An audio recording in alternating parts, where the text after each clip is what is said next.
নমস্কার বন্ধুরা, আজ আমি এই টাটকা কুমড়ো পাতাগুলো দিয়ে চিংড়ি মাছ দিয়ে একটা ভর্তা তৈরি করব। কড়াইতে জল গরম করতে বসিয়ে দিয়েছি আর কুমড়ো পাতাগুলো আগে থাকতেই ধুয়ে পরিষ্কার করে রেখেছিলাম। এবার পাতাগুলো আমি কড়াইয়ের জলে দিয়ে দিলাম। পাতাগুলো একটু সেদ্ধ করে নেব। আর পাতাগুলো খুবই টাটকা, একদম গাছের তোলা। কিছুক্ষণ আগেই পাতাগুলো তুলে নিয়ে এসেছি। পাতাটা সিদ্ধ হয়ে গেছে, জল ঝরিয়ে ঠান্ডা করতে দিচ্ছি। পাতাটা ঠান্ডা হতে হতে পেঁয়াজ, রসুন, লঙ্কা ভেজে নিচ্ছি। কড়াইতে তেল গরম করে 1 চামচ জিরে দিয়ে দিলাম আর দিয়ে দিলাম 5-6টা শুকনো লঙ্কা। লঙ্কা আর জিরে ভেজে নেওয়ার পর একটা কুচানো পেঁয়াজ দিয়ে দিলাম। কুচানো পেঁয়াজটাও ভেজে নিচ্ছি। পেঁয়াজটা কিছুক্ষণ ভেজে নেওয়ার পর দিয়ে দিলাম 3-4টে কাঁচা লঙ্কা আর কয়েক কোয়া রসুন। আর শুকনো লঙ্কাটা আমি পুড়ে যাবে বলে তুলে রেখেছি। এবার পেঁয়াজ, রসুন আর কাঁচা লঙ্কাটা কিছুক্ষণ ভেজে নিচ্ছি। রসুন, কাঁচা লঙ্কা ভাজা হয়ে গেছে, আমি এগুলো তুলে নিচ্ছি। আর ঝালটা তোমরা তোমাদের আন্দাজ মতো দেবে। এগুলো ঠান্ডা করে নেব। একটা চিংড়ি মাছ আমি ধুয়ে বেছে পরিষ্কার করে নিয়েছি। চিংড়ি মাছগুলো ভেজে নিচ্ছি। আর ভর্তাতে খুব বেশি চিংড়ি মাছ না হলেও চলে, অল্প চিংড়ি মাছেই ভর্তার স্বাদটা পুরো বদলে যায়। সব কিছু ভাজা হয়ে গেছে। এবার কুমড়ো পাতাগুলোকে ঠান্ডা করে নিয়েছি, তারপর গ্রাইন্ডারে নিয়ে নিচ্ছি। গরম অবস্থায় কোনোভাবেই গ্রাইন্ডারে নেওয়া যাবে না। কুমড়ো পাতার সঙ্গে রসুন, পেঁয়াজ, শুকনো লঙ্কা, কাঁচা লঙ্কা সব গ্রাইন্ডারে নিয়ে নিচ্ছি।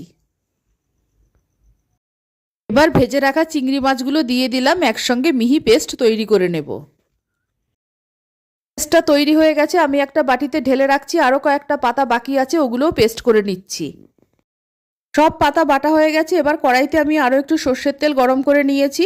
সর্ষের তেলের মধ্যে 1 চামচ কালো জিরে দিয়ে দিলাম। কালো জিরেটা ভাজা হয়ে যাওয়ার পর দিয়ে দিলাম কিছুটা কোচানো পেঁয়াজ, আরও কয়েক কোয়া রসুন। এবার পেঁয়াজ, রসুন আর কালো জিরেটা আরও কিছুক্ষণ আমি ভেজে নেব।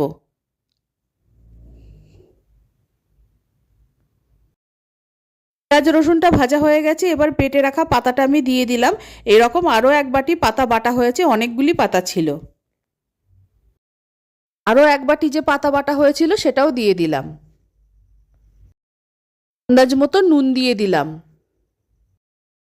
লো টু মিডিয়াম ফ্লেমে খুব ধৈর্য ধরে এটাকে অনবরত নাড়াচাড়া করতে করতে রান্না করতে হবে।